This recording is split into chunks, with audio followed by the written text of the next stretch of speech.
Attention, posez les armes, les masques et les certitudes. Bienvenue où tout va bien, le podcast qui décomplexe, décode et dédramatise. Pas de leçons de vie, pas de vérité absolue, juste des conversations humaines et saines.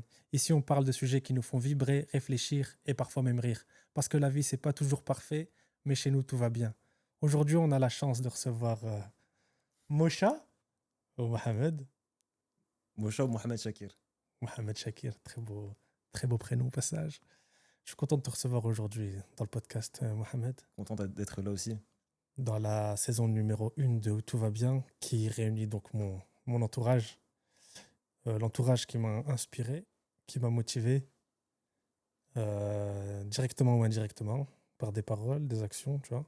Et tu fais partie de ces personnes-là, tu vois. C'est un honneur.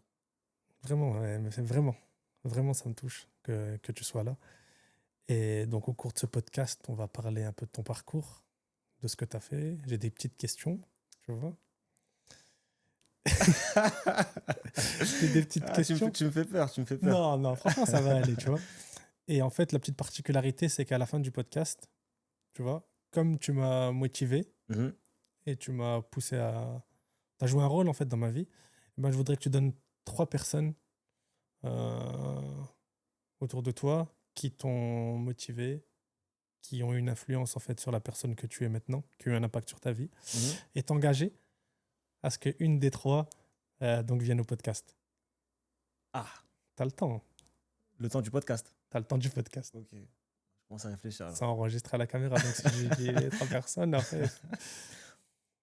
Donc, Mohamed, comment tu te définis aujourd'hui qu'est-ce que tu fais c'est quoi ton actualité? Mon actualité aujourd'hui, je me suis remis de ma blessure. Au genou, j'ai fait une rupture du ligament croisé en 2023, fin 2023. Donc, suite à cela, 1 an de rééducation. En début d'année, là, j'ai fait une prépa de 4 mois. Il y a eu le championnat de France, ça s'est très bien passé. Et là, on va dire que je suis je me repose et j'essaie aussi de penser à la suite. On va revenir au championnat de France, etc. Tu vois. Ok, Belle perf au passage, félicitations. merci.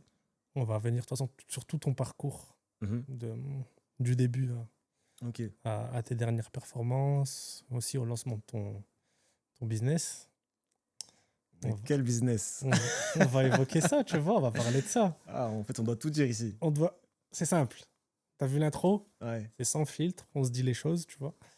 Et on est dans un petit salon, tu vois. Donc, dans un petit salon, on parle de choses, de tout, tu vois. Ah, d'où le thé, en fait, tu veux me mettre à l'aise pour que. Exactement, on est comme à la maison, tu vois. À la base, le podcast, je voulais l'appeler Mon petit salon. Ouais. Parce que, en fait, tu sais, dans nos familles, il y avait un grand salon et un petit salon. Le grand salon, c'était genre les invités qui pouvaient venir. Toi, tu pouvais pas rentrer. Mhm. Et tu avais le petit salon où tu étais avec ton frère, ta sœur, etc. tu vois. Et là, ça y Et allait. là, tu vois, tu discutais de tout. Ça va naître surtout. Ça vannait beaucoup, tu vois. Ça vannait beaucoup. Et donc, le concept, c'était ça, tu vois. Ok. Donc, de faire un peu un espace comme ça, tu vois, où on est soi-même, tu vois. Mhm. On parle des sujets qu'on veut traiter, qu'on veut rigoler, mais il n'y a pas de tabou, quoi. Pas de problème. On est là pour ça. Yes. Donc, ma première question, tu vois, c'est le nom du podcast, c'est Où tout va bien. Mhm. Quel est ton souvenir d'enfance qui te rappelle le sens de la phrase Où tout va bien? Si je te dis maintenant un truc qui te donne le sourire, qui te provoque de l'apaisement, quand je te dis Où tout va bien. Je dirais les moments simples que je passais chez moi en famille avec mes parents, quand mon père était encore là, et mes frères et sœurs. Ça rigolait, des choses simples. Ça m'évoque ça. À l'enfance. Ouais. L'enfance, les choses simples. De toute façon, les moments, plus on grandit, plus on se rend compte que les moments de famille qu'on a eus, le partage, tu vois, il y avait rien, mais il y avait tout. En fait, Exactement. t'es avec ton frère, ta sœur, tes parents. C'est incroyable, tu vois. Et plus le temps il passe, plus tu te rends compte de la valeur de ces choses-là, tu vois. Non, c'est vrai. Et puis, chose simple, hein, en gros, quand je te dis, voilà, on est chez moi, on est soit dans le salon, soit après l'école, on demandait d'aller dans le jardin. En gros, aller dans le jardin, Pour moi, c'était comme si j'allais à Disneyland Paris, en gros. Et pourtant, c'est quelque chose de très, très simple. Tu es devant chez toi, on faisait un foot et on rentrait, on était contents. Et pour moi, c'est les souvenirs que je garde, Que de... où tout allait bien, on va dire. Ouais, tout allait bien. Non, c'est clair. Non, je vois ce que tu veux dire, tu vois. Parce que, pareil, tu vois, je suis dans la même approche que toi, où si je dois penser à quelque chose, j'allais bien, bah, c'était la même chose, tu vois. Hmm, C'est en fait, t'as rien dans la tête à part kiffer le moment, tu vois. exactement, ouais. T'as rien du tout, t'es là, tu kiffes ton moment, t'es en famille, et puis il n'y a rien d'autre qui existe, tu vois. L'instant présent. Après, je pense que aussi, c'est un environnement qui est aussi créé par les parents, je trouve. Parce que, en gros, tu vois, t'es petit, tu penses pas. Bon, en fait, tu penses à kiffer ce que tu fais sur le moment. Et tout ça, je pense que c'est grâce aux parents. Non, c'est clair, c'est clair. Nous mettre dans de bonnes conditions, en gros, ben, ils ont toujours fait le maximum pour qu'on soit bien, qu'il y ait à manger suffisamment pour tout le monde. Voilà, enfin, quand t'as pas à réfléchir à ouais, je vais manger quoi ce soir, pour moi, c'est déjà beaucoup. T'as mille lieux de te dire, de penser aux difficultés de la vie, tu vois. Exactement, ouais. Ça, c'est Après, c'est un incroyable. peu l'insouciance aussi d'être un enfant. Il faut être un enfant le plus Longtemps longtemps possible. possible, Exactement. franchement. Et en parlant de ça, et qu'est-ce qui t'a, étant petit, qu'est-ce qui t'a marqué le plus aussi? Qui a, tu sais que ça a déclenché un trait de ta personnalité encore aujourd'hui. Moi, je dirais bah, le divorce de mes parents. C'est une période difficile parce que voilà, mes parents ont divorcé quand on était, ouais, c'était, je crois, fin école primaire, début du collège. En fait, t'as la figure paternelle qui s'en va et ça crée, on va dire, ben, un mal-être, de l'incompréhension. Tu comprends pas trop, tu vois, à ce moment-là, tu comprends pas les relations Ouais, humaines, etc. Et surtout que voilà, après, tu vois, enfin, après, nous, on est resté avec notre mère qui jouait les deux rôles. Et tu vois que c'est pas facile. c'est Voilà. clair, c'est clair. Ouais, c'est clair que Donc, ça. si je devais citer un moment, on va dire, bah, c'est un moment, on va dire, moins joyeux que d'aller dans le jardin jouer un foot et faire un foot. Ouais, c'est ce moment-là un peu plus difficile. Je comprends. Je comprends. Je comprends clairement ce que tu dis, tu vois, ben, étant parent aujourd'hui, tu vois. Mhm. Mais tu t'imagines pas, tu vois, laisser, tu vois, ce que je veux dire. Non, ouais, je comprends. Aujourd'hui, ben, donc ce que tu dis, tu vois, à travers ça. Mhm. Donc je voudrais faire c'est le parallèle entre ce bonheur aussi et ce qui a changé ta personnalité Mhm. avec ce que tu es devenu aujourd'hui et ce que tu fais aujourd'hui, tu vois.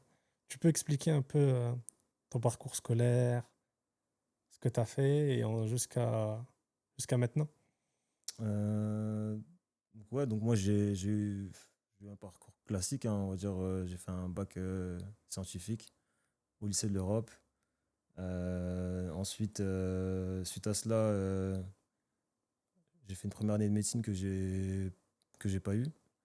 En fait, j'ai découvert un autre monde que je ne connaissais pas, que ce soit en termes de travail, même de classe sociale, etc. En gros, c'est la réalité du monde. Parce que voilà, quand tu es un peu dans ta ville, tu t'en rends pas Non, forcément compte. c'est vrai. Quand tu sors du quartier, Ouais, et là, vraiment, je suis ah, sorti du quartier, je suis parti à Lille.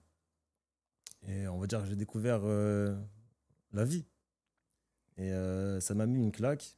Et en fait, je me suis cherché, je savais pas trop quoi faire. Pour moi, je visais tout le temps, toujours, l'excellence. Pour moi, en gros, bac S, c'était le meilleur des bacs qu'on pouvait faire. Faire une première année de médecine, pour moi, c'était la meilleure chose à faire. En gros, être médecin, je vois pas ce qu'il y a de mieux. Et au final, j'avais plus ça, en fait. Et en fait, je me suis dit, qu'est-ce que tu veux faire plus tard? Qu'est-ce que tu veux réellement faire plus tard? Et ouais, il y a 3 ans, pendant 3 ans, je me suis cherché. Et c'est au bout de 4 ans où je me suis dit, ouais, en fait, moi, j'aime bien le sport. Je fais beaucoup de sport, je passe énormément de temps et je compte pas ce temps-là. Donc autant se lancer dans ça. Donc pendant ces 3 4 années, J'ai fait un Dust en qualité des produits alimentaires. Enfin, j'étais pas passionné par ça.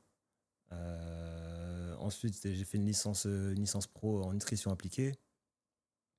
Et je me suis dit, ouais, non, moi, je me vois pas travailler dans un bureau, dans des laboratoires.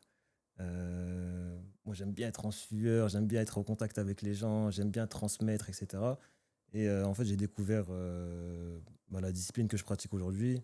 C'est le jump rope et double dutch, la corde à sauter. Et voilà, je me suis dit, ouais, bon, d'abord, il faut se former. Donc, j'ai fait une équivalence. Donc, je suis parti directement en fait en bac plus 2 en STAPS. Et j'ai validé jusque bac plus 3 une licence en professionnel métier de la forme. Suite à cela, ensuite, j'ai ouvert les différents clubs de corde à sauter dans la région Hauts-de-France. Et puis voilà. Et voilà, en fait, pour moi, hein, de voir ma mère se débrouiller toute seule, etc. En fait, moi, ça m'a donné en fait cette motivation de jamais abandonner et de surtout faire les choses soi-même. Donc voilà. Non, non, je comprends. Et tu sais, tu as dit quelque chose, tu vois, qui m'a interpellé. Mhm. Tu as dit, quand tu es arrivé à Lille, c'est là où tu as vu le vrai monde. C'était quoi la Exactement. différence? Qu'est-ce qui t'a... Moi, j'ai grandi dans une famille, on va dire, très religieuse.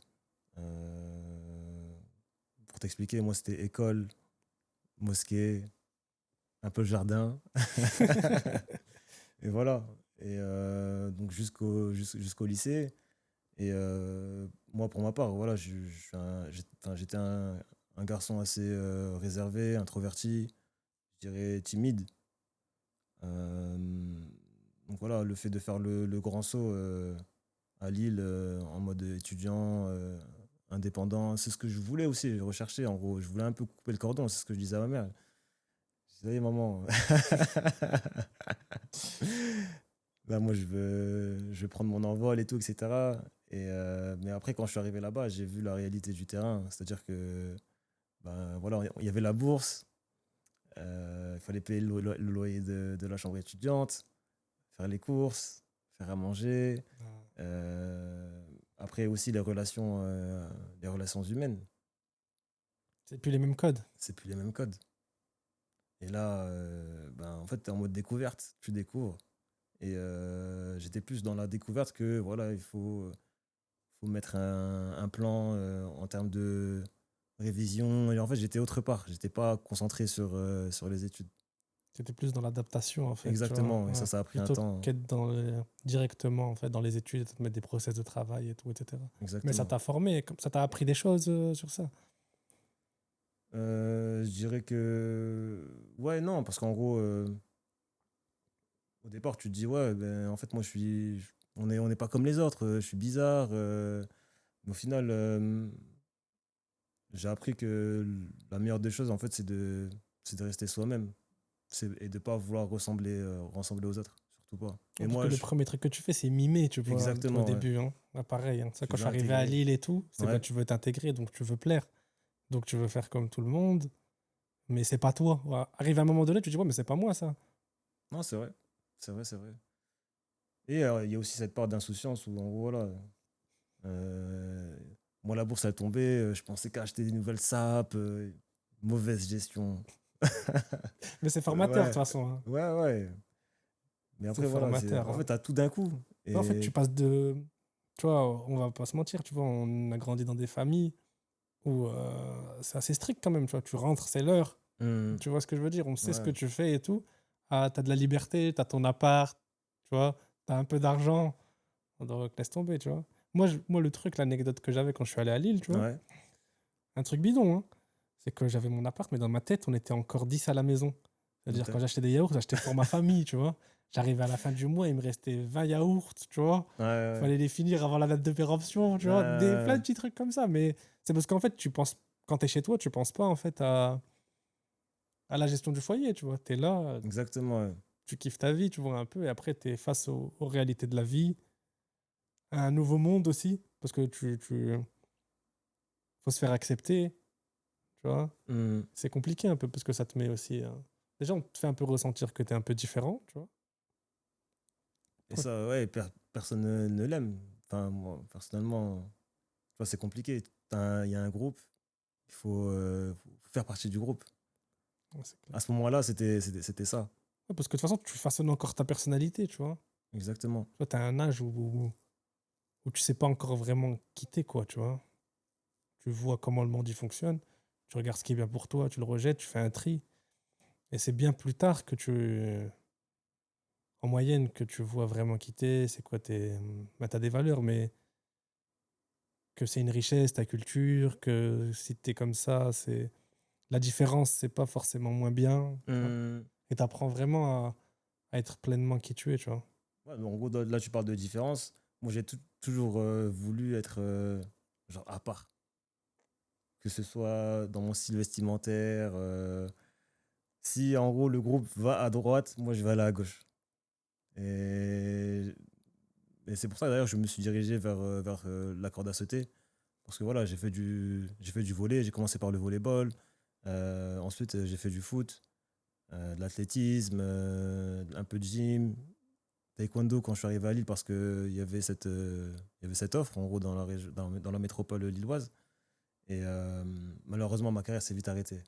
T'as une anecdote? Ouais, bah en fait, j'étais à l'entraînement et je combattais avec un des coachs. Et je me rappelle que j'avais du mal à respirer, j'avais un protège-dents. Donc je lui dis, vas-y, je vais enlever mon protège-dents, ça me saoule. Et je l'ai posé. La seconde d'après, je me suis mangé un high kick. En fait, mes dents, elles sont rentrées dans son pied, dents cassées, déplacées. Et en fait, là, j'ai fait une année blanche, que ce soit à l'université, dans ma vie sportive, dans ma vie de sportif, pardon. Et là, je me suis dit, en fait, tout ce qui est sport de combat, moi, je suis un gentil, en fait.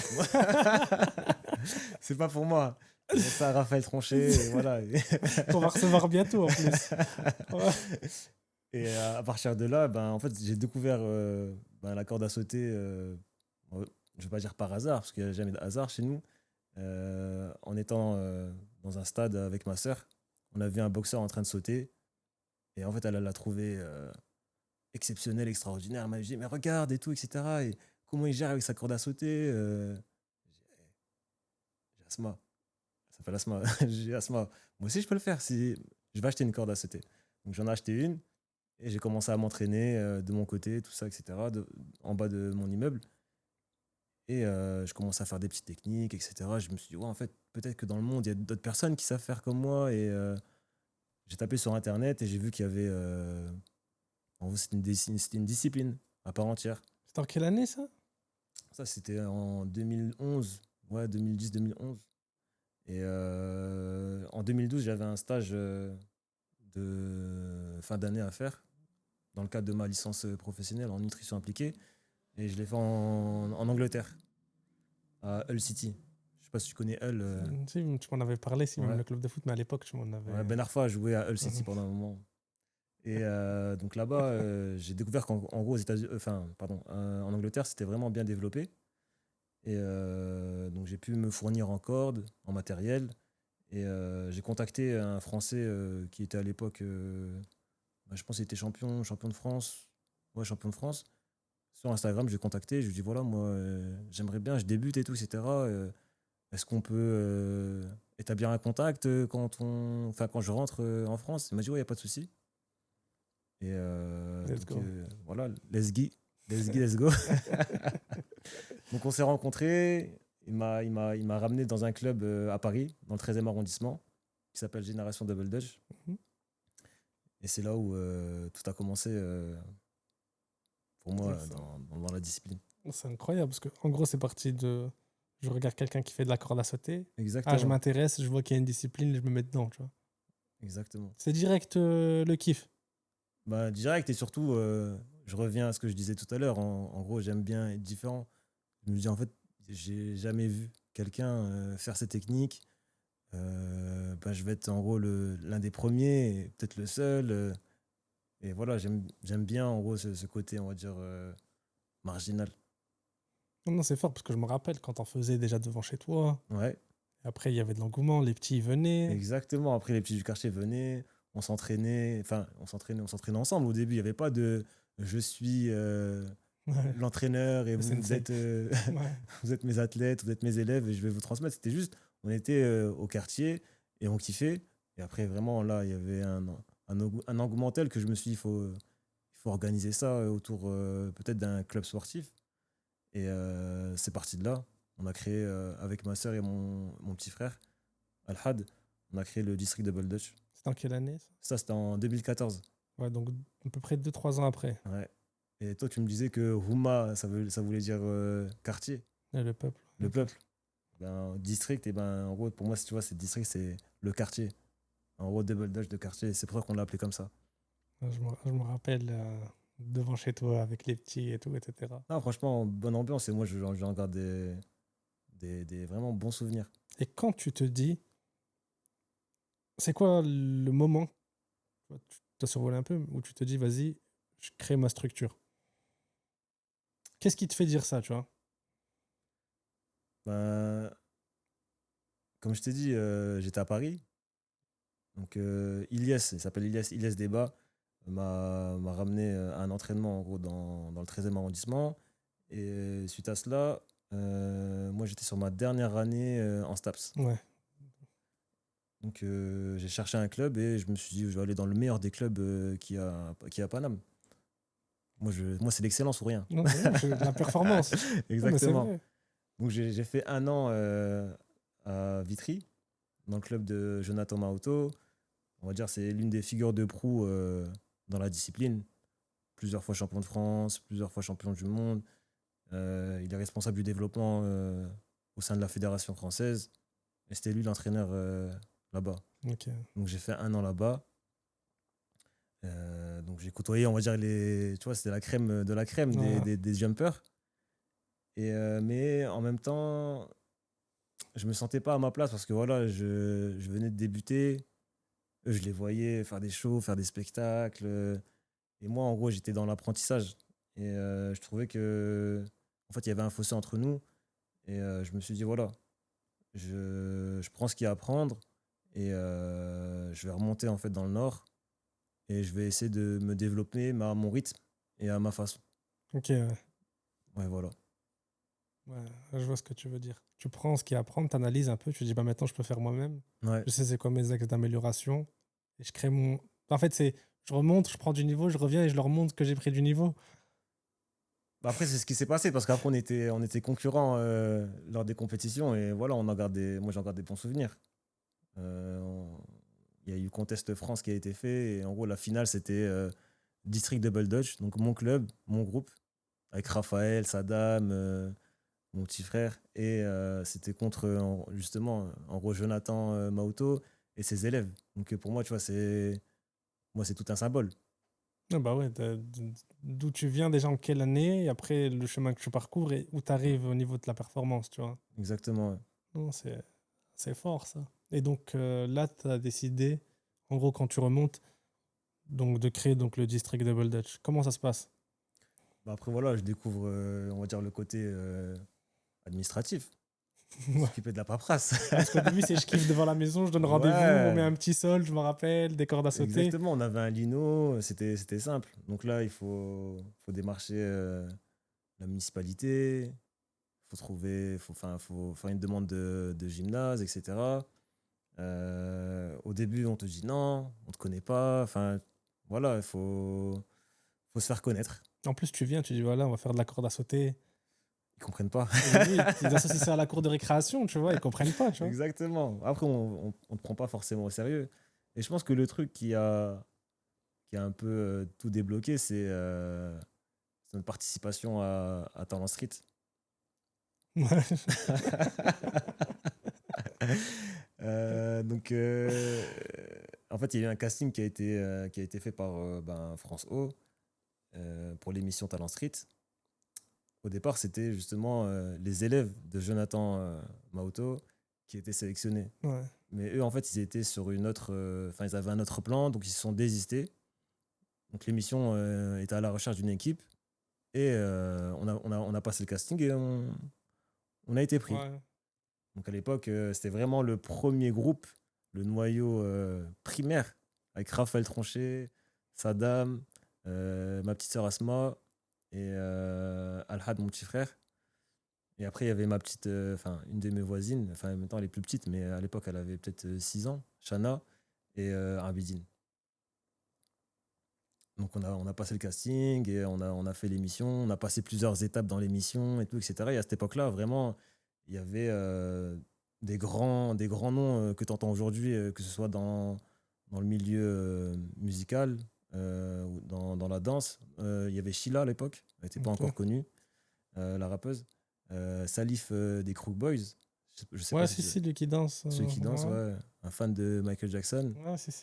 Il y avait Aurélien Giraud, c'est un skater. Qui d'autre? Il y avait aussi les S3. C'est une équipe de Seine Garnier qui font du Ouais, qui football freestyle freestyle. football, ouais. Et il y avait Lisa Freestyle, celle qui met des petits points aujourd'hui à tout le monde. Ouais, ok. Bah, Ah, il y voilà. avait un Non, sacré. franchement, c'était pour moi. Ils avaient recruté en gros les meilleures équipes dans leur domaine, à part nous. Nous, on venait de commencer. Pour te dire, en gros, tous les noms que je t'ai cités dans le groupe, ils connaissaient rien à la corde à sauter. Et ils avaient peut-être, je sais pas moi, peut-être 2 mois de pratique et on a dû créer en fait des shows avec des mises en scène. C'était un peu notre point fort parce que en gros, Raphaël c'est un artiste, Saddam c'est un Ouais, artiste. C'est lui qui faisait nos bandes son, c'était des bandes son sur mesure et ouais, tout, je me etc. rappelle, c'est incroyable ça. Et tout ça, ça a été fait dans un laps de temps très très court. Sur ça, pas de souci. Mais après, c'était techniquement, on n'était pas au rendez-vous. Mais après, enfin, pour nous, c'était une bonne expérience. Et enfin, il y a eu le clash avec Joey Star, Joystar, ouais, qui est passé partout. en fait, ça fait un peu de bad buzz, on va dire. Mais ça nous a servi, tu vois. On a fait une émission télé. Et quand tu passes à la télé, que tu vas voir une municipalité, c'est plus pareil. Mm. Donc là, on a eu plusieurs créneaux pour pouvoir s'entraîner. Et là, plus sérieusement, pour les championnats nationaux. D'accord. Et toi, donc, dès que tu as tes créneaux et tout, qu'est-ce que tu mets en place? Euh, Comment tu vois les choses en fait? Tu te dis, on va faire de la compétition, ou tu dis, je vais mettre un temps à les former, et après on se met en compétition. En fait, c'est quoi ton mindset à ce moment-là? à ce moment-là, moi, je suis un compétiteur. Dans tout ce que j'ai fait, tous les sports que j'ai pratiqués, moi, c'est la gagne ou rien. Il n'y a pas de ouais, je viens pour le loisir. Non. À l'époque, c'était un peu mon mindset. Mais bon, j'ai changé depuis, hein. Et petit, t'étais comme ça aussi. Moi, j'ai toujours voulu être le meilleur. Que ce soit dans l'apprentissage du Coran, que ce soit à l'école, dans le sport. À l'excellence. En fait, je vais être le premier. Ouais. Ouais. Après, je pense que c'est une qualité, comme ça peut être un défaut, je pense aussi. Ben, ça va, tu vois, quand il y a... Toi, c'est pas de la jalousie, c'est tu veux performer. Oui. Toi, tu peux vouloir performer et pas marcher sur l'autre. Tu Hmm. vois, c'est pas je veux que lui ne réussisse pas et moi je réussisse, hein. Ouais. C'est vas-y, mais qui sera le meilleur? Et ça, c'est bien, ça tire les gens vers le haut, tu vois. Ouais, ouais, ouais. Mais après, tu peux juste faire les choses sans forcément. Ouais, sans te comparer, tu vois. Ouais, c'est. Mais après, t'es obligé un peu de te comparer. Parce que regarde, là, tu pars du principe où tu fais de la corde à sauter, Hmm. tu vas voir les meilleurs. Donc forcément, quand tu remontes, tu vois, tu remontes avec ce que tu as appris, ce qui allait pas et tout, Ouais. mais tu remontes et tu te dis, c'est ça le niveau, faut que je le ramène là. Ouais, c'est vrai, c'est vrai, c'est vrai. Tu vois, moi je trouve que c'est pas mauvais, tu vois, la compétition, tu vois. C'est pas mauvais, c'est juste le sens que tu mets derrière, tu vois, l'intention, tu vois. Hmm. C'est ok, je suis en compétition pour élever mon niveau vraiment, ou je suis en compétition dans le sens je veux pas que lui réussisse et que moi je réussisse, tu vois. C'est pas Hmm. pareil, tu vois. Ouais, ouais, ouais. Ouais, donc voilà, Moi, mon objectif, c'était de former des compétiteurs et d'aller au championnat de France et de montrer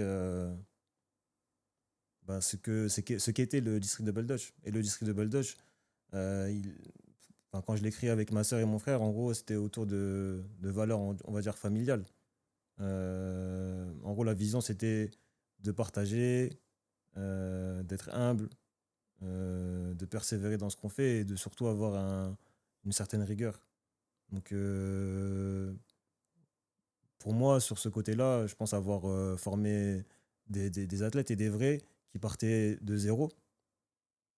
Parce que généralement, les gens qui se mettent à faire de la corde à sauter et qui se disent, ouais, je vais faire de la corde à sauter, ils savent pas en faire avant. Donc voilà, on est parti de zéro. Et moi, c'est ce que j'ai beaucoup aimé dans ce projet-là.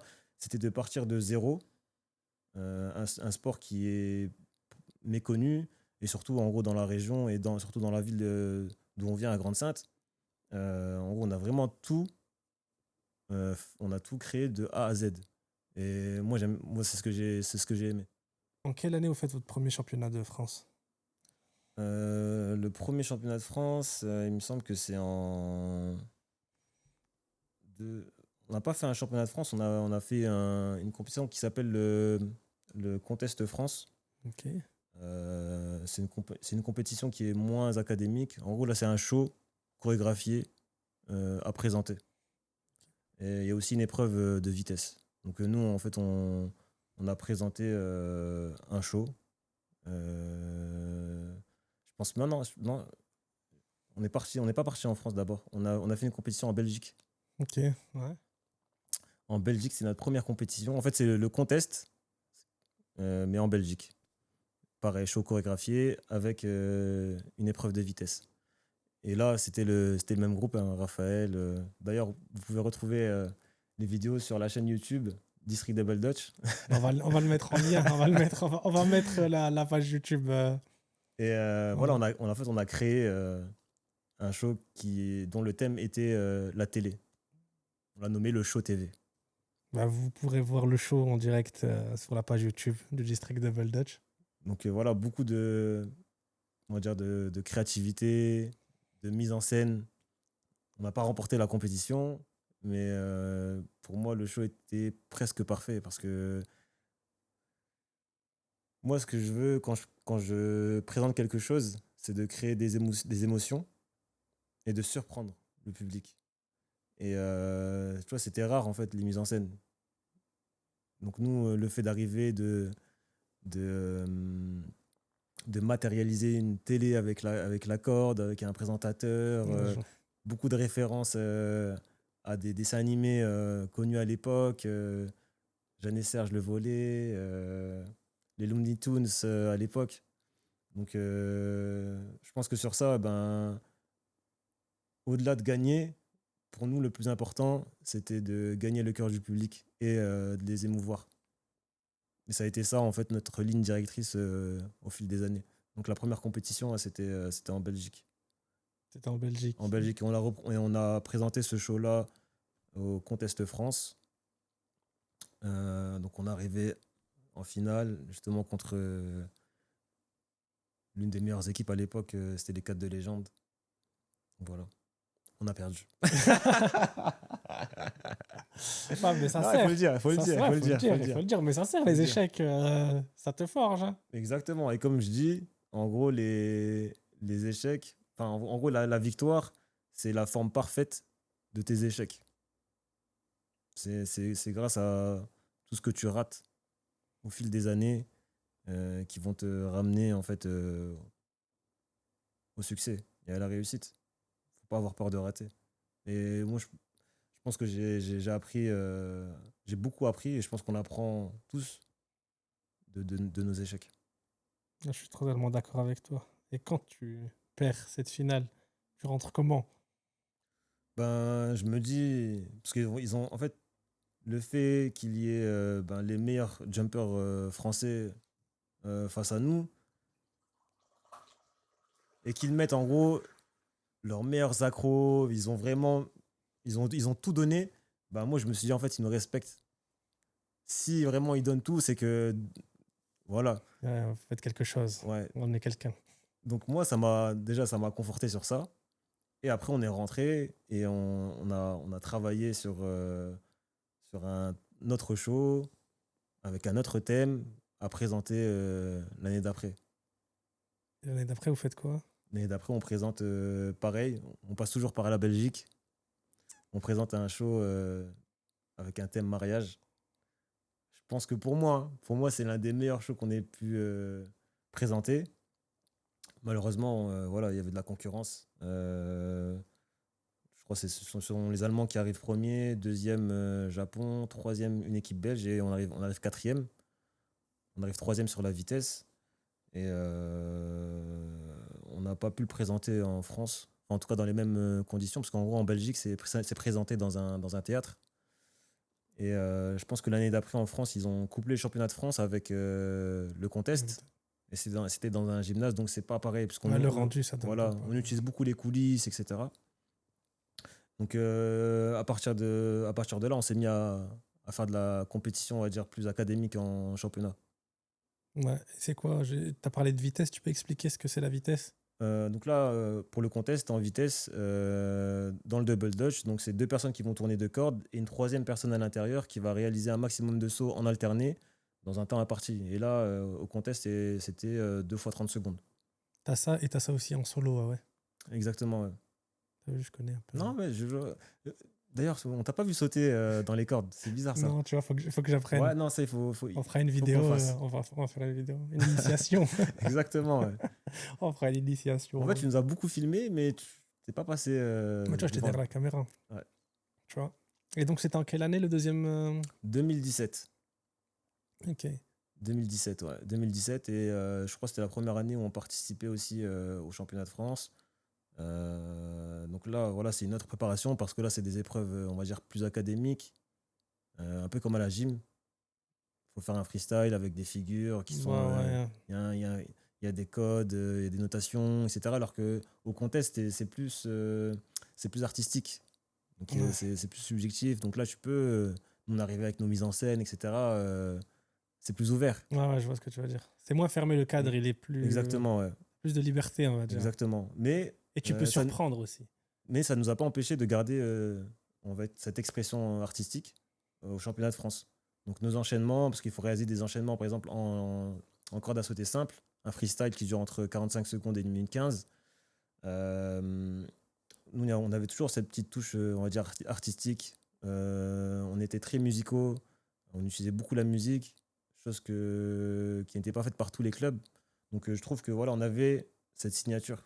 Moi, je me rappelle à l'époque, tu voulais pas faire Rentrer comme dans... les autres, ouais, tu voulais Exactement, amener voilà, les choses de manière différente. exactement, Tu voulais qu'on sache que Baldi Israel Double Dutch, c'était le style. Un peu comme à exactement, la danse, tu vois. exactement. Et je trouve que ça, c'est le plus dur à faire. Son identité. Ouais, l'identité. C'est un très bon sujet. Bah, c'est ça, en fait. Mais le thème, c'est ça, c'est Non, ouais, l'identité, c'est tu vois. l'identité, ouais. Et même, tu fais un parallèle avec ce que tu avais dit plus tôt, tu vois. Dans le sens où tu n'as jamais voulu faire comme les autres. Ça veut dire que, ok, même si on est dans la même discipline, Mm. moi, je veux faire avec mon style. Exactement. Ouais, non, mais pour te dire que voilà, on en est loin sur ça, c'est que on avait un survêt et des t-shirts du club. Mais lorsqu'on passait en gros devant le jury, moi je demandais à mes athlètes de porter des vêtements qui reflétaient leur enchaînement ou leur personnalité. Donc du coup, quand on passait, oui, on nous annonce, oui, je sais pas moi, par exemple, Chaim du district Double Dutch. Tu peux faire ça. Ouais, c'est vrai. Chaim du district Double Dutch. J'ai oublié qu'il y avait un micro. Donc il a annoncé voilà, par le nom du club, mais quand il va passer, tu vois, en gros, il a rien, il n'y a pas Ouais, tu d'inscription. laissais, je me rappelle. Tu Ça, voulais pour vraiment moi, que les gens, c'est eux. voilà. Et ça, je trouve que c'est important et ça faisait pour moi la différence. Tu demandes à tout le monde dans le domaine, District Double Dutch, ils vont dire, voilà, eux, ils ont leur signature. On a remporté hein, des compétitions, etc. Mais comme on était un peu, on va dire, hors norme, hors cadre, des fois, ils pouvaient pas nous noter. Enfin, tu vois, moi, le plus important, au final, c'était pas de gagner. Le plus important c'est d'être soi-même déjà. Et comme je te disais, en gros, le public.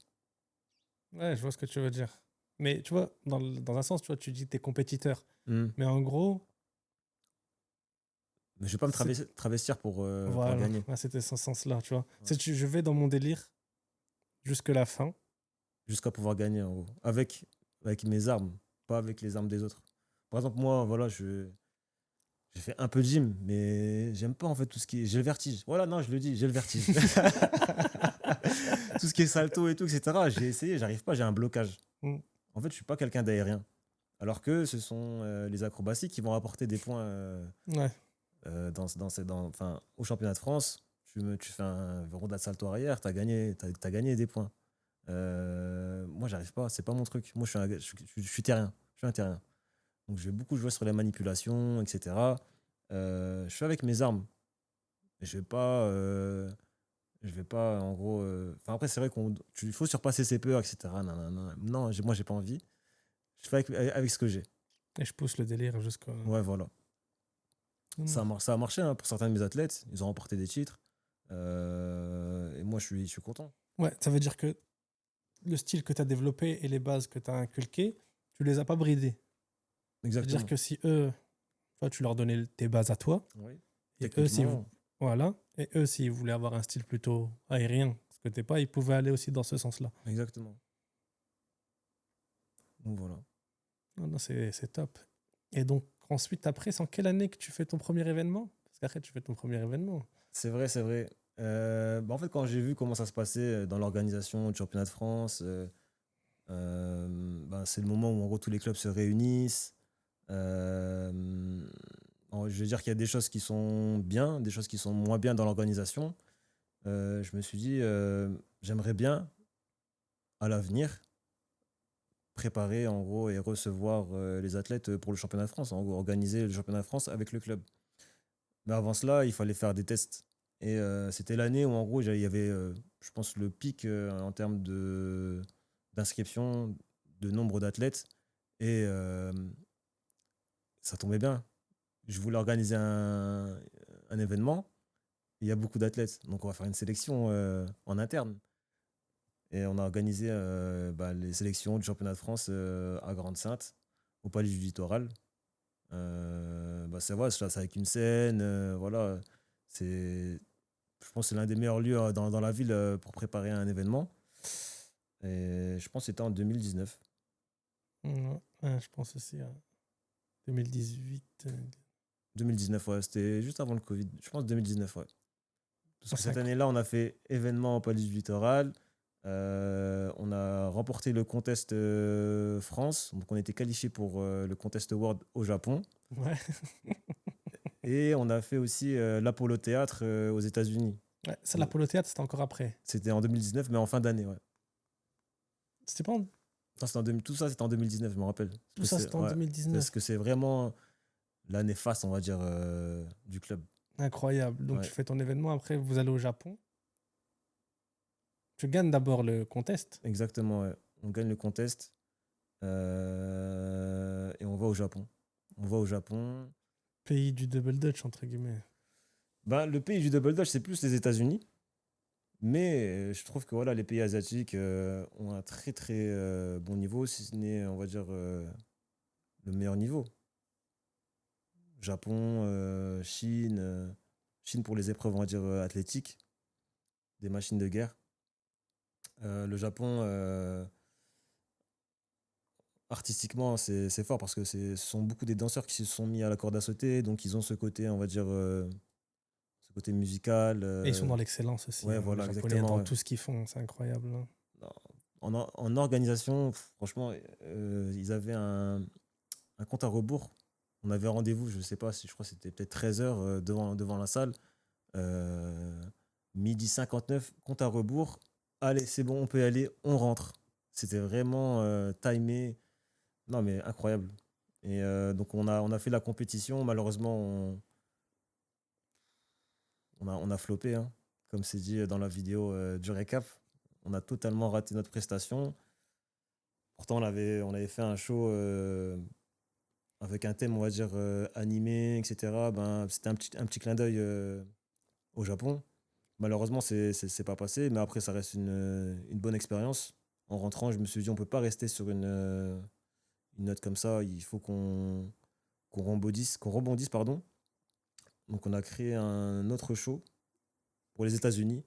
Et là, c'était le thème. Je sais pas si tu te rappelles du film. Comment il s'appelle? J'ai oublié. Là, j'ai un trou de mémoire. Taken. Ouais. Donc ça, c'était le thème de notre show pour les États-Unis à l'Apollo Théâtre. Et là, on est parti, on a tout arraché. Tu pars avec quel mindset quand tu vas aux États-Unis? Parce que tu reviens du Japon, t'es pas bien. Tu remets Franchement, beaucoup de choses en question. à la fin du show du Japon, je vais pas dire que j'ai pleuré, hein, mais j'étais pas très loin. Parce qu'il y a certes, mais en gros, mes élèves, en fait, c'était ça. Le challenge, c'était d'avoir des gens qui, qui puisse avoir mon niveau, qu'on puisse aller en compétition ensemble, etc. Donc j'ai passé des années dans la transmission, dans l'apprentissage. J'ai beaucoup donné à mes élèves. Et on arrivait à ce niveau, en fait. On avait tous le même niveau pratiquement. On part ensemble. C'est pour moi ça qui était beau.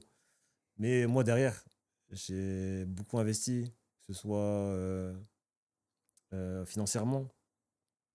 Moi, tu vois, c'est comme si j'étais bénévole dans l'association, mais je consacre toute ma vie, tout mon temps, c'est les entraînements, etc. Tu vois, je gagne rien.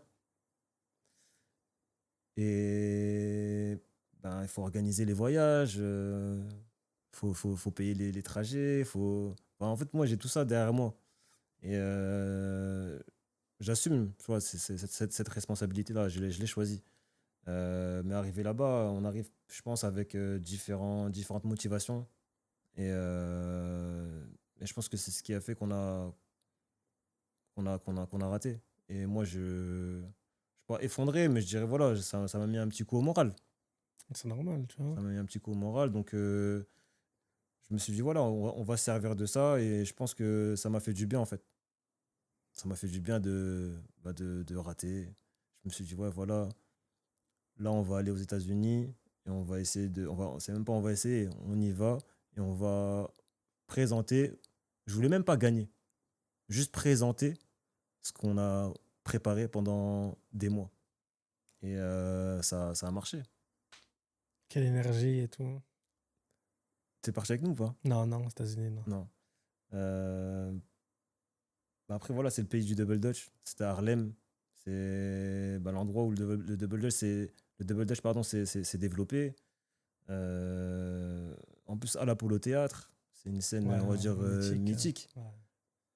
Et le fait de fouler la scène, etc., et de dire, voilà, il y a des artistes, et c'est pas des petits artistes, hein, des grands artistes qui sont passés, des grands noms. Ben, d'un côté, ça te met la pression, mais d'un autre côté, tu vois, t'es excité, tu veux envoyer du lourd. Non, c'est clair, c'est clair. Et t'as bien aimé New York? Ben, nous, on a pris un Airbnb dans le Bronx, c'était le Hood, et je me suis senti chez moi. C'est comme si on était à la maison. Je vois ce que Franchement, tu veux dire, tu vois. en fait, l'énergie, ouais, c'est comme si j'étais chez moi. Et après, quand tu es en mode compétition, etc., tu peux pas forcément bien kiffer. Tu vois, il faudrait, je pense, des jours Mais supplémentaires. t'as déjà une idée de ce que ça donne, Ouais, tu vois. ouais, ouais. Même comment ils sont, leur rapport à comment ils discutent avec toi, tu vois. Bah, dis-toi, on sort du Airbnb. Je pense on voulait visiter un peu New York.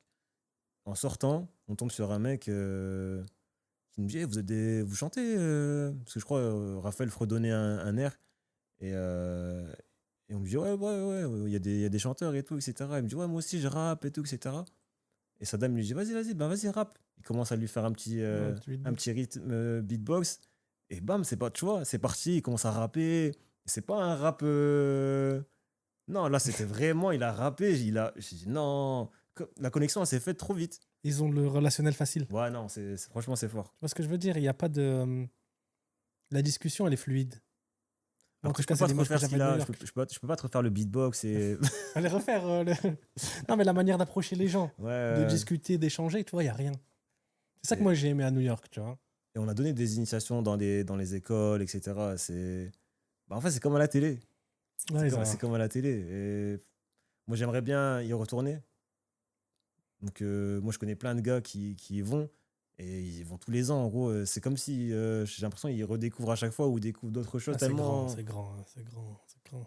Même la culture, elle est super présente. Tu vois, quand tu entends parler de culture, tu comprends pas, Hmm. tu vois. Et quand tu vas là-bas, tu vois l'histoire, quand ils te parlent de culture, tu comprends, tu vois. Non, franchement, il y a beaucoup de choses à découvrir. Bon, après, politiquement, c'est autre chose, mais on va pas rentrer dans. Ouais, tu vois. Mais après, c'est les gens, tu vois. Ouais. Les gens en général. Et aussi, tu vois, quand tu parles du Bronx aussi, c'est indirectement, tu vois, les gens, ils te ressemblent. Hmm. Donc, il n'y a pas ce délire de. Tu vois, il n'y a pas à se poser de questions. Donc, ils te voient. Bah, normal, tu vois. C'est que tu étais là, quoi, tu vois. Non, mais franchement, dans la rue, des cercles de danse, À l'artistique, ça. tu vois, ça se mélange, ça se pose pas de questions. Après, c'est vrai qu'il y a, ouais, en fait, je pense qu'en tant en tant que noir, tu vois, là, tu découvres la culture afro-américaine. Et bah, je sais pas, il y a un lien en tout cas. Bah, Il y a tu un lien. grandis dans ça de Ouais, base. Tu vois, toutes les séries qu'on oui, consomme et exactement. tout, c'est ça. Tu vois ce que je veux dire? Donc indirectement, tu. Ah, c'est... Non, c'est incroyable. Moi aussi, j'avais fait Brooklyn et tout, tu vois. Ouais. J'avais kiffé, franchement. Bon, on est parti voir un match de NBA, justement, Franchement, c'était j'avais Brooklyn Nets. kiffé. Même l'ambiance, en termes d'entertainment, tu vois. Parce que nous, on est dans ça, Dans dans le le truc, show, ouais, ouais, laisse c'est ça. tomber. Moi, j'ai kiffé. C'est moi ce que j'ai fait, ce que je me suis dit quand je suis allé. Je me Hmm. dis, je m'en fous, je veux voir une comédie musicale. Ouais, Parce fort. que moi, toi, toujours, on t'entend parler les comédies musicales et Hmm. tout, tu vois. Je suis parti, j'ai été voir une comédie musicale, c'était la comédie de Gloria et Stéphane, tu vois. Laisse tomber, tu vois, j'ai kiffé. Et tu vois, l'approche du show, comment ils mettent le show en place. Comment... Hmm. Tu me laisses, tu vois. L'expression fait pas l'américain, tu vois. Laisse tomber, tu Non, en vois. termes de C'est show. incroyable. C'est incroyable, tu vois. Et ouais, donc ouais, 2019, je pense que c'était notre pic. Parce qu'après, il y a eu le Covid en 2020. Et là, il y a une bascule, tu vois, qui a été faite. Avant d'arriver au Covid, pendant tout ce temps-là où tu donnes cours, Hmm. tu fais quoi en parallèle? Moi, je ne fais rien. Je suis diplômé, en fait. En 2014, je suis diplômé en tant que coach sportif. Ouais, Et donc, j'ai validé ça à Paris Sud, en 91. Et je rentre à Grande-Sainte. Je crée le club en 2014. Et là, je me consacre totalement à ça. full, Ouais, full. double dutch. Exactement. Ouais. Incroyable. Incroyable. Ça veut dire que tu prends presque rien, tu vois. C'est des sacrifices. Bah, en fait, je prends presque rien. Après, on donne beaucoup de spectacles, on donne beaucoup d'initiations. On essaie de vraiment faire découvrir la discipline dans la région, que ce soit dans notre ville, à Dunkerque, à Lille, les villes aux alentours. Mais voilà, ça reste une association, c'est un club sportif, quoi, à but non lucratif. L'argent reste dans l'assaut, en gros. Et tu te consacres à Et ça ouais, pleinement, voilà. quoi. Ouais, ouais, Et ouais. on n'a pas encore les moyens pour que je puisse, en tout cas à l'époque, être salarié, Ouais, etc. ouais, Donc, ouais. je suis en mode bénévole. Ouais, ça, vraiment, tu donnes tout Ah ouais, pour corps et ça. âme. Ouais, non, non. Contre vents et marées. Exactement, USLD. Et donc arrive 2019. Donc tu vois, t'es au moment du pic et Mhm. après Covid. C'est ça, Covid. Et entre deux, il me semble qu'en 2017 ou en 2018, je crois 2018 et 2019, en fait, je suis parti pour la première fois aux îles Comores, Et t'avais pays fait. d'origine de mes parents. Là, je découvre. Là, c'est vraiment, on parlait d'identité. Là, je découvre d'où je viens. Mais là, c'est extraordinaire. Tu pars dans quel but? Au début, tu pars, tu dis je veux y aller aux Comores ou comment Non, il se là, passe le c'était. cheminement, tu Bah, vois? en fait, c'était plus une décision de ma mère. Voilà, un billet pour aller aux Comores, c'est, je crois, entre 800 et 1000 euros. On est quatre enfants. C'est compliqué, hein. Ouais, c'est clair. C'est clair. Donc ouais, donc tu... Une femme seule qui Ouais, élève quatre ouais, enfants, voilà, elle doit ramener ses enfants là-bas. Donc, on n'a jamais pu y aller, tous ouais. ensemble. Donc là, elle s'est dit, voilà, on va y aller. Et donc, ouais, je crois que c'était 2018, si je ne me trompe pas. On y va, et puis c'était en mode famille, en fait. Et là, je découvre les oncles, les tantes, les neveux, les nièces.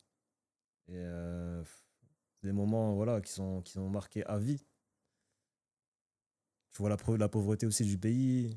Ben, en fait, ça, c'est une remise en question totale.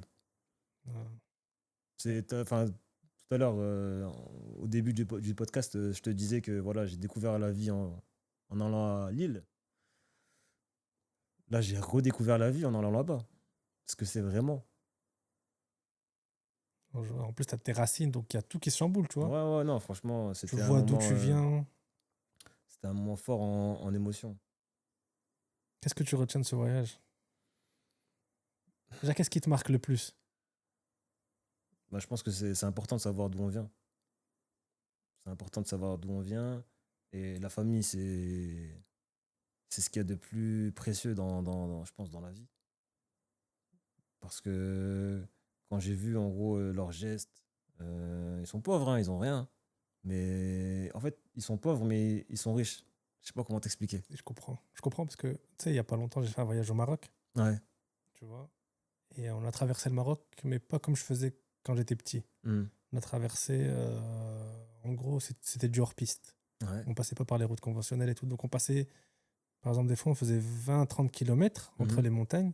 Il n'y avait rien. Et d'un coup, tu voyais des maisons avec des mecs, un berger avec une cinquantaine de moutons. Ouais. Et tu dis, il vit au milieu de rien. Donc ma première réaction au début du voyage, c'est ah, le pauvre. Tu vois, le pauvre, il a rien autour de lui et tout. Tu vois. Plus j'avance dans le voyage, Ouais. plus je me remets en question parce que je vais discuter avec. On croise deux, trois personnes et on discute avec, tu vois. Hmm. Et tu te dis, ben en fait, est-ce que c'est peut-être pas moi le pauvre, tu vois? Parce que quand tu discutes avec, lui, il a une vision claire des choses, de la vie, de ce qu'il fait et tout, etc. Tu vois? Il a un but, tu vois. Hmm. Il a une tranquillité d'esprit. Il a tout ça, tu vois. Et moi, je me vois en train de courir tout le temps. Hmm. Mais vers quoi? Tu vois ce que je veux dire? Et au fur et à mesure, tu déconstruis toutes les choses de la vie, tu vois. Et tu te dis, mais peut-être c'est lui qui a tout et c'est moi qui ai rien dans tout ça, tu vois, dans l'histoire. Et ça te remet tout en question sur qu'est-ce que tu as, la manière dont tu consommes, dont tu vois la vie, après quoi tu cours, pourquoi tu cours après ça, tu vois. Et c'est une remise en question incroyable, tu vois. Parce qu'il va t'offrir ce qu'il a. Peut-être Hmm. qu'il a un truc, mais il va te l'offrir, tu vois. Hmm. Et toi, tu es dans la course à je veux toujours plus, tu vois. Je veux une nouvelle paire de chaussures. J'en ai 5. Ouais. Ah là, moi, ça m'a mis un coup d'arrêt sur. J'aime bien. En fait, moi, j'aime bien me saper. Je connais rien à la mode, mais j'aime bien être stylé. Voilà. C'est toi la mode, Mohamed, entre nous. C'est Voilà. dans notre petit cercle. Commence On va dire la vérité. Tu, pas. tu crées ton Ouais. truc, tu vois. Ah, Mais merci, c'est le merci. principe de la mode, non? Non, mais j'ai entendu que Ziad avait dit que j'étais le Jules Koundé du groupe. Non, mais tu vois. C'est, Non, mais c'était en bien. Tu vois, il y a des gens qui suivent la mode. non, mais moi, pour moi, c'est un Non, compliment. tu vois, il y a des gens qui suivent la mode. Ouais. Mais il y a des gens qui la créent. Tu vois, t'es dans la Dans création. la Tu vois ce que création, je veux ouais. dire? Après, moi, j'aime bien oser, surprendre, etc. Mais voilà, j'y connais rien à la mode. Mais en gros, voilà, j'aimais bien acheter des habits, etc. Avoir des sapes tout le temps différentes.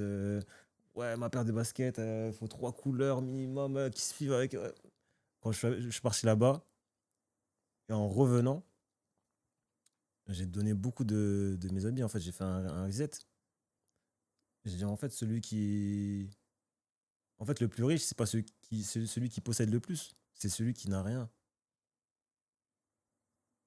Il y a une certaine forme de liberté, je trouve. Et, et ouais, j'ai beaucoup appris auprès d'eux. Parce que t'as ce truc, en gros, tu dis, ouais, je vais aller dans des pays comme ça, un peu pauvres, et je vais leur ramener des choses, je vais leur apprendre des choses, alors que C'est le contraire c'est à le la fin. contraire. Ouais. C'est le contraire. Donc, pour revenir un peu sur la corde à sauter, quand je suis parti aux Comores, j'ai créé en gros dans le village de mes parents, en gros le premier club de corde à sauter des îles Comores. Il s'appelle comment le village? Ndroudé Double Dutch. Parce que toi, tu connais Moroni, je pense, à la Ouais, capitale. moi je connais Voilà, c'est ça. Moroni, Mitsamiouli, Exactement. Anjouan, Non, Mbeni. en jouant, c'est une île. Ouais. Ouais. Béni, ouais, c'est ROH2F. Non, ouais, donc Ndroudé Double Dutch. Le temps du séjour, j'ai pu. Et j'avais ramené en fait des cordes avec moi parce que je me suis dit, ouais, Ouais, t'as fait une vidéo. Elle est sur le YouTube, la elle est sur vidéo? YouTube, ouais, sur YouTube. Et j'avais ramené quelques cordes. Donc voilà, j'ai transmis ce que je savais et je leur ai dit, voilà, je reviendrai l'année prochaine. Ils m'ont dit, ouais, toi, t'es un mytho, tout le monde dit ça. De toute façon, vous, les Européens, vous faites ça. Vous venez, après, vous nous promettez des trucs. Et au final, il n'y a jamais de retour. Et l'année d'après, là, j'ai vraiment fait un voyage. Mais c'était pas ma mère qui l'avait organisé, c'est moi qui l'ai organisé. J'ai préparé du matériel, j'avais pris les tailles des enfants, on a ramené des tenues et j'ai ramené un de mes élèves. Tu vois, pour que en fait, je voulais qu'il voit ce que moi j'ai vu. Ouais, Et ce changement-là que j'ai eu, je voulais qu'il l'ait aussi. je comprends. Des fois, tu vois des images, mais quand tu le vis, C'est c'est incroyable. J'ai beau leur parler à Ouais, ouais. l'entraînement. Ouais, vous avez de la chance quand même. Vos parents vous inscrivent, ils vous payent une licence, vous dormez au chaud, vous ouvrez le robinet, l'eau coule. Enfin, en fait, tu tires la chasse d'eau, tu te potes pas. Il n'y a pas de question, il n'y a pas de remise en question. Bah, c'est là, c'est là. Mais en réalité, c'est une chance. Enfin, c'est une chance. Il y a un confort quand même. Ouais. Et je pense qu'il faut le vivre. Ça sert à rien de parler, faut ramener la personne. Donc, j'ai ramené un de mes élèves. C'était l'un des plus anciens. Et franchement, c'était super. On a organisé des entraînements réguliers. C'était quotidien. Et ensuite, à la fin, on avait préparé un spectacle dans le village et tout, etc. Avec des concours. Franchement, c'est une expérience en fait qui restera gravée à jamais, tu vois, en moi. Ouais, donc après, voilà, il y a eu le Covid 2020 et je leur avais promis, je leur ai dit, je reviendrai. Mais là, j'ai pas pu revenir. Et j'y suis pas retourné depuis. Ouais, peut-être bientôt, hein. Jamais, Franchement, Inch'Allah. dis-toi, c'était en 2000, je crois, ouais, donc 2018. J'ai reçu une vidéo là dernièrement. Euh, on m'a envoyé une vidéo. Un des petits que j'ai entraîné et qui est maintenant, je crois, il doit avoir peut-être 17 ans. Alors qu'à l'époque, voilà, c'était un enfant. Avec la corde enfin, l'une des cordes que j'avais ramenées, en train de sauter. Mais en fait, ouais, c'est resté. Malgré. Parce qu'en gros, moi, je leur donne pas forcément de nouvelles parce que je suis pas sur WhatsApp, etc. J'aime pas trop. Ouais, t'es pas que... Je- C'est incroyable, ça. T'es même pas sur le groupe WhatsApp avec tout le monde. j'arrive pas. En fait, tout ce qui est groupe, j'arrive pas. Ouais. Ouais, ça me. C'est pas que ça me met une pression, mais j'arrive pas. Tout ce qui est groupe, WhatsApp, j'ai un blocage. Et j'aime bien être libre, en fait, tu vois. Le fait de recevoir des notifs et tout, de devoir répondre, ouais, c'est pas mon truc. Je vois. Bref, donc je suis pas en contact avec eux. Et on m'a envoyé cette vidéo-là. Franchement, moi, je me suis dit, waouh, malgré toutes ces années, ben, en gros, ils ont continué. En fait, ils ont ce que je leur ai appris, ce que je leur ai transmis, ils l'ont gardé. Ils continuent à, tu vois, c'est comme si tu avais une flamme, il y a un feu, en gros, tu le conserves. Ouais, c'est une petite graine que tu mets et elle pousse, elle pousse. Toi, t'oublies des fois. Tu sais, des fois, Ouais, tu non, fais moi, un geste j'oublie. avec quelqu'un, tu penses que c'est minime, Ouais, mais non. ça a un impact incroyable dans sa vie, tu vois. Mais moi, il m'a mis une pression là. Et je me suis dit, ouais, ben là, je peux pas. Je dois retourner. Et moi, vraiment, mon souhait, c'est de développer la discipline dans mon pays. Et ça serait une fierté pour moi, pour mes parents. Mon père il m'appelle souvent, il me dit, ouais, alors, tu sais qu'il y a un événement et tout. Je crois que c'est en 2000, non, 2025. Ouais, non, 2025. Peut-être en 2027, il y a les Jeux des îles ou un truc comme ça. Il m'a dit, ouais, alors le projet corde à sauter. Je dis, ouais, t'inquiète. Mais ouais, j'aimerais bien finaliser. Ouais, ça serait bien. Franchement, il faut, de toute manière, tu Ouais, vois. Il y a ouais, ouais, eu, bien il y a sûr. eu un début, tu vois, il faut aller jusqu'au bout, tu vois. Ouais, je pense que voilà, en plus, moi, j'ai fait le tour, on va dire. Enfin, j'ai fait le tour dans ma ville. J'ai fait ce qu'il fallait faire. Et là, ouais, j'aimerais bien. Je pense prochain objectif de développement, c'est là-bas. Ton prochain objectif, donc, dans le Double Dutch, c'est ça. Ouais, gérer les îles Comores et là, vu on est à l'île Sud, j'aimerais bien aussi développer la discipline dans la métropole lilloise. Ouais, ta dernière actualité en district Double Dutch, c'est que tu as été champion de France. Exactement, ouais. Exactement, champion de France, bah, comme je disais au début, cette blessure, en fait, ça a mis un frein, on va dire, à ma pratique. Parce qu'en gros, en parallèle, j'aime énormément le foot. J'aime bien le regarder, j'aime bien le pratiquer. Et je me suis dit, allez, dans 2022, non, c'est 2023, je vais m'inscrire dans un club juste pour jouer le dimanche. Parce que je m'entraîne énormément, mais tout seul, à la corde à sauter. Donc je me suis dit, ouais, voilà, comme ça, je verrai des gens, un collectif. Et malheureusement, voilà, ma carrière s'est vite arrêtée. Aussi vite que celle du taekwondo. Ah, le foot, c'est Ouais, incroyable, là. ça m'a brisé. On va dire, le taekwondo m'a brisé les dents, le foot m'a brisé le genou. Ouais, parce que après, il faut une rééducation. Exactement, ouais, rééducation. Même ça, en gros, en fait, j'ai eu plusieurs blessures Ouais, dans ma ouais. carrière sportive. Beaucoup d'entorses du genou, etc. Pour moi, c'est des petites blessures. Là, rupture du ligament croisé, Ah, c'était un coup dur. C'était un coup dur. Mais j'ai toujours appris. Il y a toujours un bien dans un mal. Et voilà, grâce à ces blessures-là, voilà, moi, j'ai découvert une facette de moi. J'ai découvert des gens.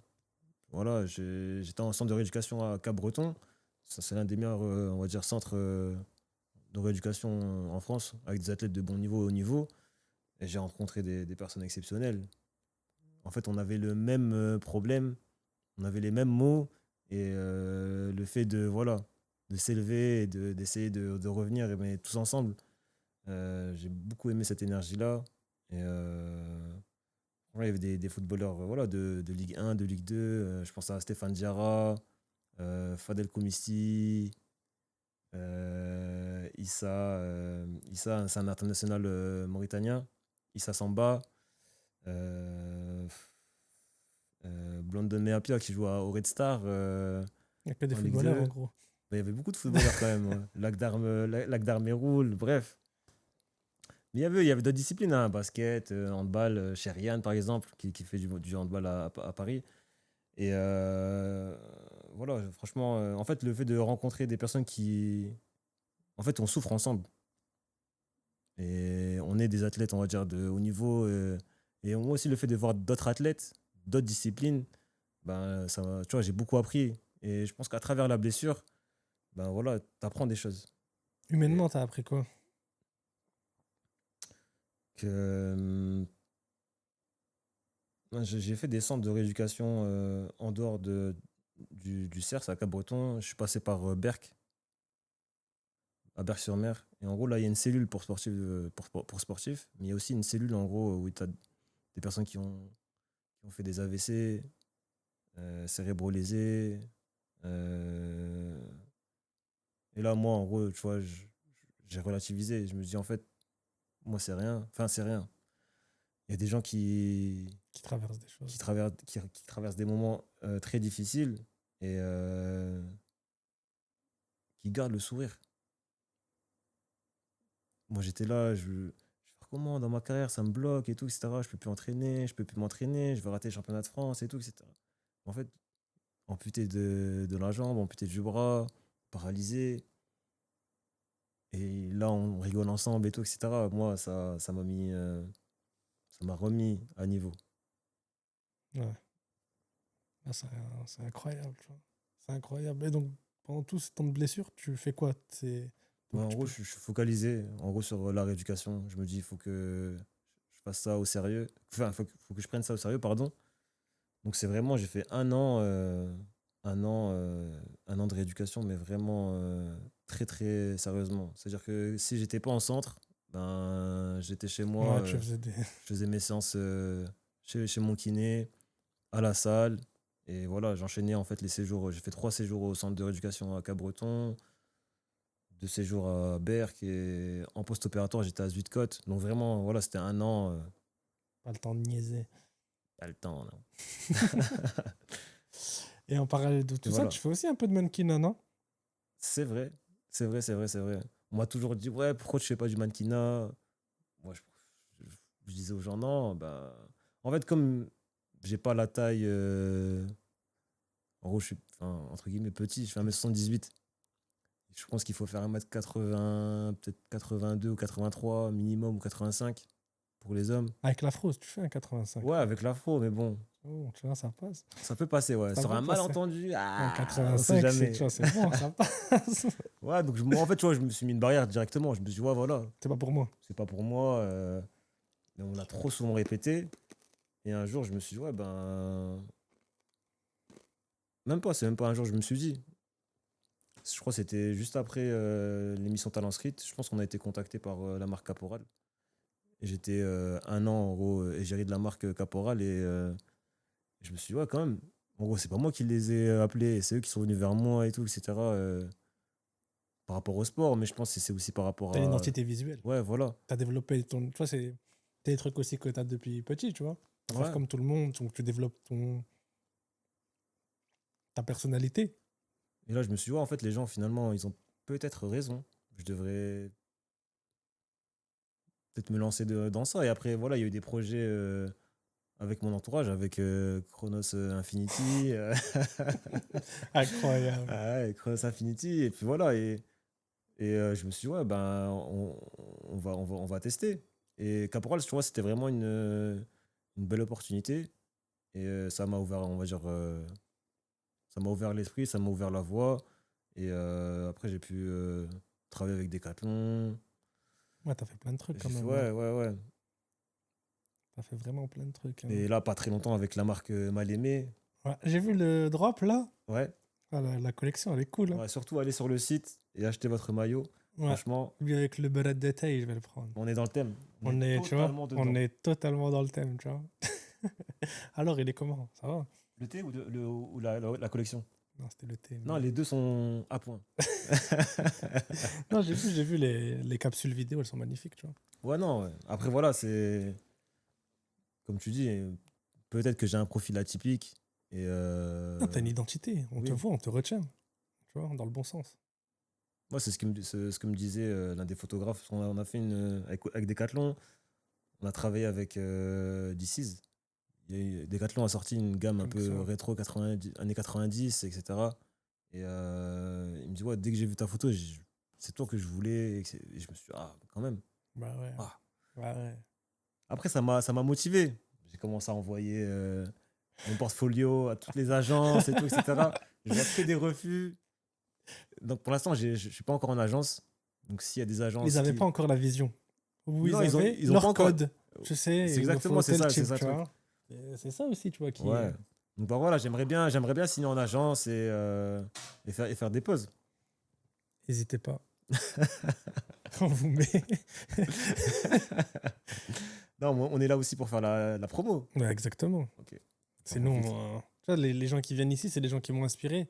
Donc, c'est des gens indirectement que je pense au top, tu vois. Ah, ça fait plaisir.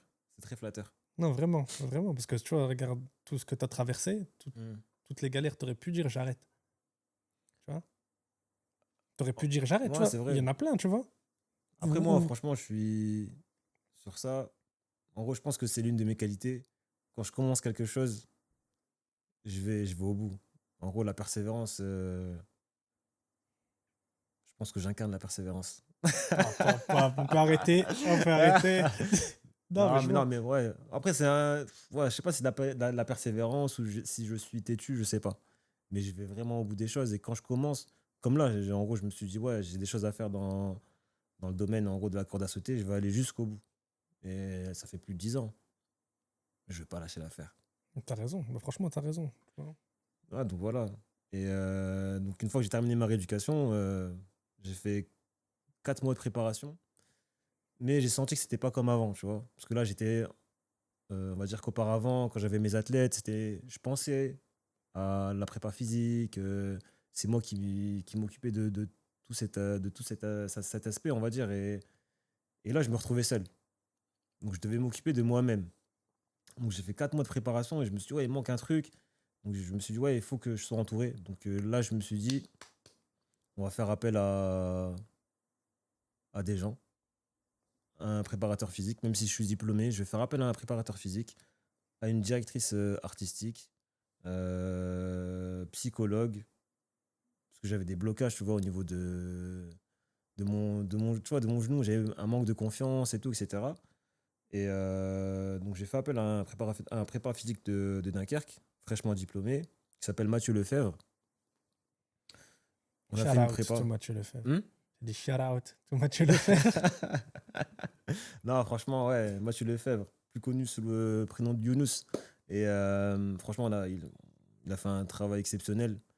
On a travaillé ensemble pendant plus d'un mois.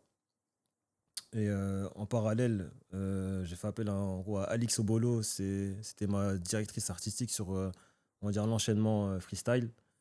Et voilà, elle m'a pondu un enchaînement sur mesure, sur le son. Et voilà. Et après, voilà, j'ai une pote qui est psychologue, Cynthia, toujours à l'écoute. Et je pense que voilà, c'est grâce à eux et à ma famille, que je cite en dernier, mais qui sont les premiers, Ouais. qui ont toujours été là. Et je pense que c'est grâce à ces personnes extérieures que j'ai pu, en fait, je pense, revenir. Non, c'est top. Et même le fait de faire son introspection et de se dire j'ai besoin de ça, ça, ça et Ouais. ça. Et ça te met une pression, en fait. Tu vois? Je me suis dit, ouais, voilà, quand je suis tout seul et si je vais pas, si je me lève pas, je suis autodiscipliné, hein. Je vais me lever, à 9 h, je vais à l'entraînement. À 14 h, je vais retourner. Je m'entraîne peut-être 2 fois dans la journée. Mais si j'ai pas envie, en gros, je peux dormir et ne pas aller le matin et aller que l'après-midi. Mais là, j'ai fait appel à des gens, tu vois, c'est pour mettre aussi cette pression de dire, voilà, lui, il m'attend, en fait, je me suis engagé, il y a un engagement qui est fait, je peux pas me permettre de ne pas me réveiller. Et, et j'avais besoin de cette pression-là. J'avais besoin d'être entouré. Non, Alors non, mais c'est que, voilà, j'ai toujours fait tout seul. Là, c'était pas possible et je me suis dit, ouais, testons. non, mais c'est fort, franchement, c'est fort de se dire ça, tu vois. Ça veut dire que quand tu prends des gens extérieurs, tu remets tout en question, en fait, sur toi-même, tu vois. Ouais. C'est le plus dur dans la vie, tu vois. Et Se dire, bah voilà, là, ça va pas. et ce qui Et est... tu repars sur autre chose. Parce que d'habitude, on est amené à s'entêter dans quelque chose, tu Non, vois. c'est vrai, c'est vrai. Et ce qui est marrant, c'est que, voilà, même avec Mathieu Lefebvre, pardon, mon prépa physique, en fait, comme j'avais pas l'habitude d'être entraîné, et en fait, j'ai toujours eu ce rôle d'entraîneur, d'être de l'autre côté. Et ben, j'avais pas l'habitude de recevoir de. Tu vois, il me disait, ouais, c'est pas comme ça et tout, sur tes pompes et tout. Alors que moi, ça fait plus de 15 ans que je fais mes pompes. Il me dit, ouais, c'est pas comme ça, je pense que tu. Je dis, ouais, non, non, c'est ça et tout, t'inquiète. Mais au final, tu vois, c'est l'ego. Et là, il a fallu en gros changer tout ça, en gros, accepter. Non, non, c'est clair. Et ouais, ça, franchement, c'était une bonne expérience. Une bonne expérience. Et le fait aussi de prendre une psychologue aussi. En fait, je l'ai pas prise. En fait, c'est voilà, C'est une connaissance, mais de c'est se une dire, j'ai connaissance. besoin. C'est une connaissance de. Bah, je t'ai parlé d'une première année de médecine. Ouais. Bah, en fait, on a fait la première année de médecine ensemble et on a raté tous les deux. Ouais. Mais aujourd'hui, voilà, je suis ce que je suis. Et elle, après, elle s'est réorientée. Et aujourd'hui, elle est docteur en psychologie. Et je pense que voilà, cet échec de médecine, ben, enfin, comment dire, ça nous a servi en fait finalement. Non, Je sais pas si en gros, est-ce que je serais heureux si j'étais médecin aujourd'hui? Je sais pas. Elle aussi, est-ce que tu es heureux dans ce que tu fais moi, je aujourd'hui? suis totalement épanoui, totalement. Et donc en fait, j'ai pas fait appel à elle. En gros, je suis en relation avec elle depuis longtemps. Mais ça m'a beaucoup aidé. Ah, mais de lui expliquer ta Exact. problématique et Ouais, tout ouais, déjà. ouais. Tu vois, nous, de base, parle rarement de nos problèmes, tu vois. La plupart Hum, du temps, tu rigoles avec des, tu vois. Mais de lui dire là, voilà, je pense qu'il y a quelque chose, c'est fort, tu vois. Non, non, franchement, ouais, je pense que voilà, ça a été très utile pour moi d'être entouré d'une équipe, on va dire, ben, finalement pluridisciplinaire. Et c'est, en fait, les athlètes de haut niveau, ils sont entourés comme ça, finalement. Mais là, moi, enfin, je touche pas des millions, je suis pas footballeur pro. C'est un sport qui sort de nulle part. Il n'y a pas d'argent dans ce sport. Et moi, tu vois, je fais pas ça pour l'argent. Moi, vraiment, je suis un passionné. Et tu vises l'excellence. Donc, Exactement, ouais. à un moment donné, il faut s'entourer des meilleurs.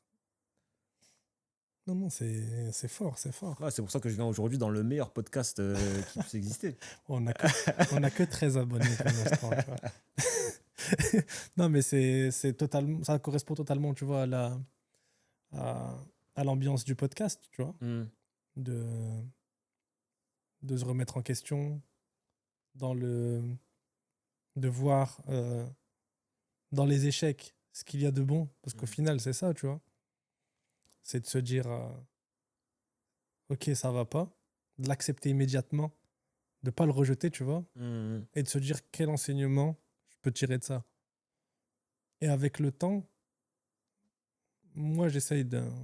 C'est un travail difficile, tu vois. Hmm. Mais à chaque fois, quand je vis une situation difficile ou un échec, de pas se lamenter sur le moment présent, parce que ça va avancer à rien, tu vois. C'est dur, hein. Après, t'aimes C'est bien aussi. c'est très Enfin, dur, hein. Mais de se dire, vas-y, c'est quoi le bienfait dans ça? Comment je peux en tirer profit, tu vois? après, sur le moment, c'est difficile. C'est dur. C'est pour ça que je te dis, c'est dur. C'est dur. Mais avec le temps, quel échec t'as vécu? Tu t'es plaint et ça a avancé à quelque chose. Je peux pas en citer. Après, en fait, quand t'es dans le tourbillon, Non, c'est dur, c'est dur, c'est c'est. dur, c'est dur. Et le plus important, c'est apprendre à se connaître vraiment, tu vois. Hmm. Apprendre à se connaître. Qu'est-ce que t'aimes? T'es qui? vois. C'est toutes ces questions-là, tu vois. Faire une introspection. Parce que tu aurais pu te dire, ben, ça a fonctionné un moment, je reprends les mêmes ingrédients et je Hmm. repars. Ouais, ouais, ouais. Bon, en fait, comme j'ai dit tout à l'heure, hein, j'aime bien surprendre. Mais là, il fallait que ce soit moi Sois qui surpris. soit surpris. Il fallait un électrochoc. Et Champion ça, de ça, France. comment? J'ai dit champion de France. Ça a bien marché, ouais. Non, ça a bien marché. Alhamdoulilah. Alhamdulillah. J'aurais pu l'appeler comme ça le podcast, mais sur YouTube, ça aurait été. Ah, ah. Ah, Stéphane Denis. Et en parallèle, t'as Il y a beaucoup de aussi. parallèles, hein, quand même. Mais T'es pluridisciplinaire. oui, dis-moi. Tu fais quelque chose aussi? Tu peux nous en dire plus? Ben ouais, donc là, j'essaie de développer, on va dire, une marque cosmétique autour du cheveu afro. En fait, j'ai fait une vidéo qui est devenue virale, qui a fait des millions de vues. Enfin, plusieurs vidéos ont fait des millions de vues. Et ça partait de rien, hein. C'était un délire autour de mes cheveux, de mon afro. Et j'ai reçu pas mal de messages d'hommes. J'aurais préféré que ce soit. Non. Euh, beaucoup de DM. Beaucoup de DM d'hommes, hein, qui me demandaient comment je faisais pour entretenir mes cheveux. Et là, je me suis dit, en fait, il y a une demande. Il faut répondre à cette demande par une offre. Et voilà, moi, j'utilise depuis longtemps un produit naturel qui est fait en fait chez moi. Et je me suis dit, voilà, on va le commercialiser. Si ça peut me servir, si ça m'a servi, ben, autant que ça serve aux gens. Donc voilà, j'espère finaliser ça. Voilà, la première vidéo date de fin 2023. En fait, c'est au moment où je me suis blessé. Ouais. Bah, ça m'a beaucoup aidé. Parce que ça m'a permis de passer du temps à faire des montages, à réfléchir à des idées de vidéos. Et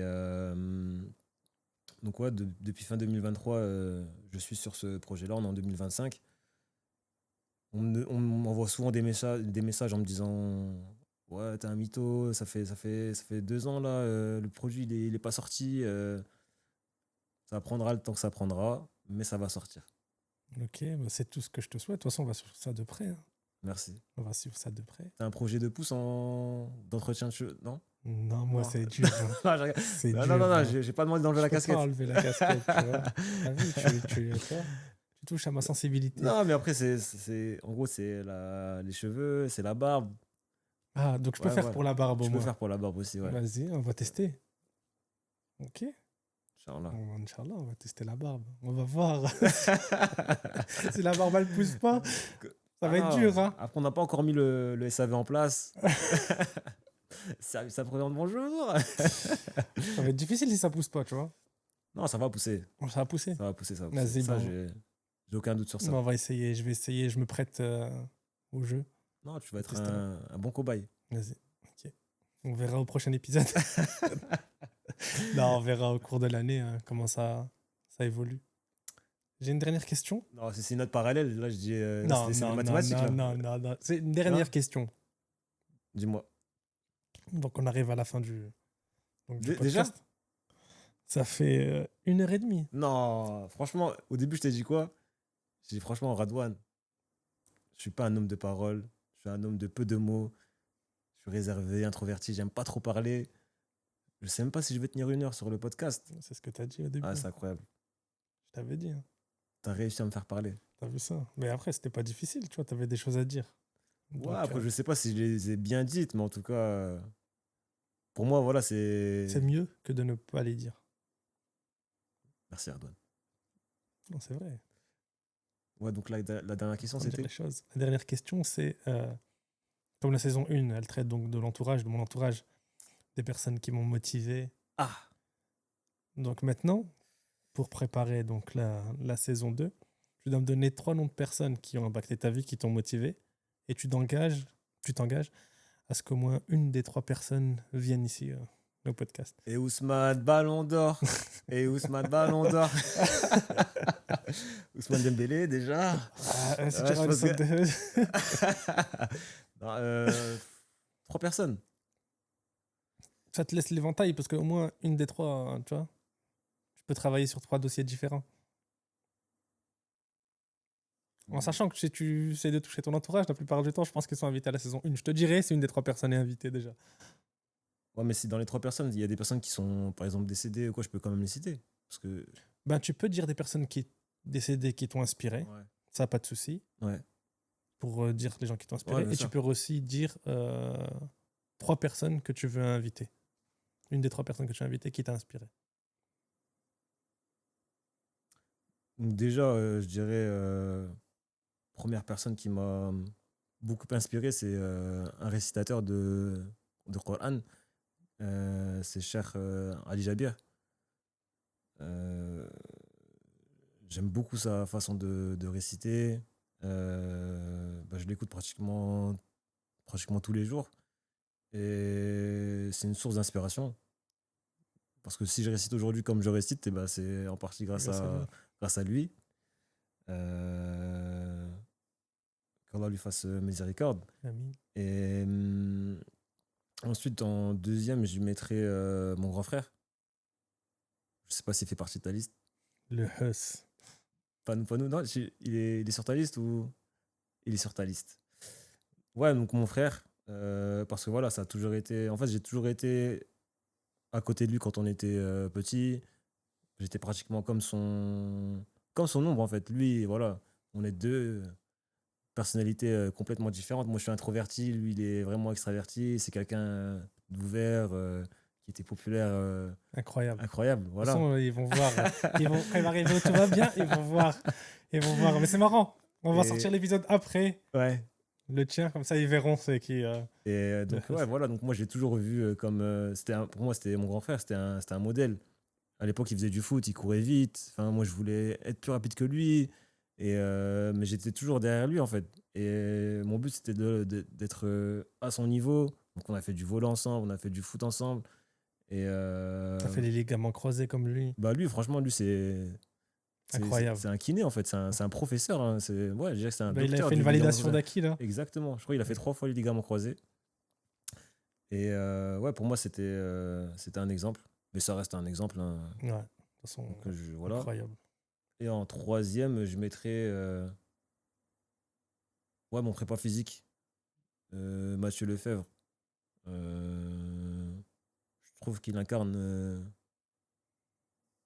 l'homme. Donc tu t'engages à ce que Mathieu Lefebvre vienne ici. Exactement. Parce que ton frère est déjà invité. Il est La déjà saison- invité? Ouais, Ok. saison 1. Ben ouais, je vais faire en sorte qu'il vienne. Tu t'engages auprès de la commune de 13 personnes. C'est quand on doit boire le thé ensemble, on doit faire un coup. C'est quoi? C'est. Ouais, je te remplis un verre de thé.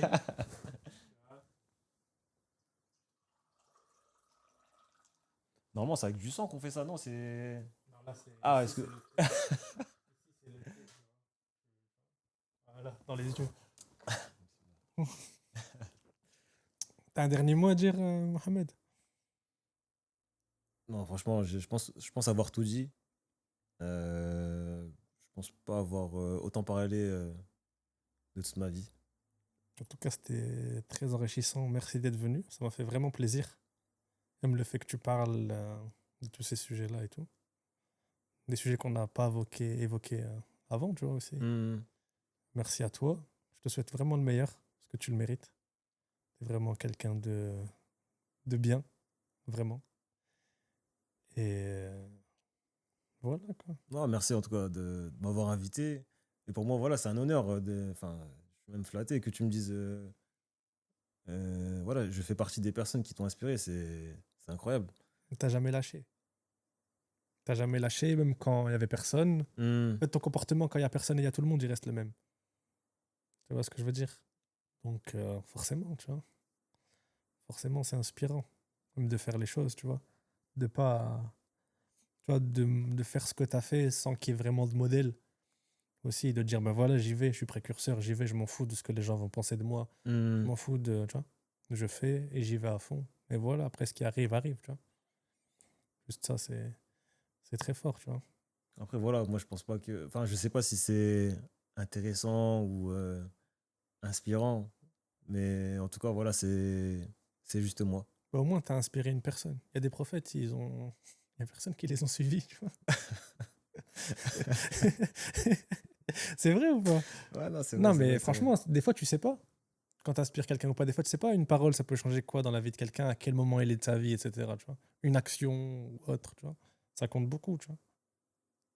Donc, juste pour ça, merci. Merci à toi. N'hésitez pas à mettre dans les commentaires ce que vous avez pensé du podcast, des questions. N'oubliez pas de mettre un j'aime, de vous abonner. À qui? Vous abonnez à la chaîne? De vous abonner aux chaînes. On va mettre Aux ta chaîne. jeunes? Ok, On d'accord, va mettre merci. ta chaîne. Non, non, Parce que non, c'était moi, à je la vois. chaîne à la base que c'était mon pote. Mais c'est pas grave. N'hésitez pas de vous abonner aux chaînes YouTube. On va mettre la chaîne YouTube de Mohamed. Ouais, n'oublie Et pas la de chaîne- m'identifier. Hein? Ouais. Non, mais il n'y a pas de souci. Il n'y a pas de souci, avec plaisir. Bon, allez. Bye bye. Bien. ليلى لي وتيان